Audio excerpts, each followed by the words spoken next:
Learn how to face death. I am the resurrection and the life.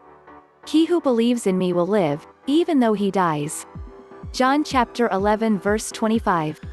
Richard Versalle was portraying the minor role of a law clerk named Vitek in a performance at the prestigious Metropolitan Opera in New York City.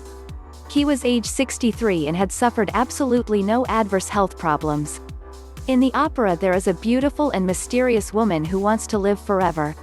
Her father, a chemist-magician, concocts a powerful elixir which allows her to live more than 300 years. But Versalle, portraying the law clerk, sings a line which goes, "You can only live so long." Little did anyone who attended the opera that night realize that those words, "You can only live so long," would be the last sentence ever to come from the lips of this man whose singing had touched the hearts of thousands and thousands in his career. No sooner had Versalle sung the line when his heart failed, and he fell, landing motionless on his back with his arms outstretched.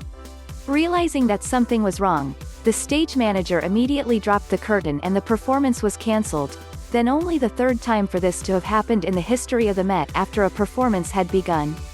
Anthony George, the singer's manager, was sitting in the orchestra seat only a few feet away when Versalle died. George told the press that as far as he knew he had suffered no health problems whatsoever. Long ago the writer of Hebrews wrote, "Man is destined to die once, and after that to face judgment." Hebrews chapter 9 verse 27. Of one thing you can be sure, when it comes to the length of our lives, we may fantasize about living for 300 years, but the fact remains there is an established number of years for every person to live, and after that we face death. In life there are many inequities.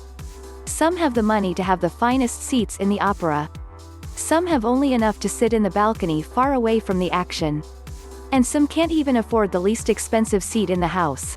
However, when making an entrance and an exit to the stage of life, everyone is perfectly equal. Facing death, however, is neither scary nor foreboding when you have the concrete assurance that death opens the door to eternal life. That's the difference that Jesus Christ made in our world. He stood before an open grave and said candidly, "I am the resurrection and the life. He who believes in me will live, even though he dies." John chapter 11 verse 25. Jesus Christ alone faced death and then came back to talk about it, and it is this fact that death could not hold him which makes what he said credible and so important.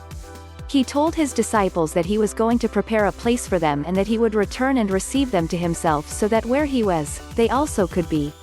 An eternal home in the heavens is what Jesus was talking about, something as real, however, as anything on earth. See John chapter 14 verses 1 to 6.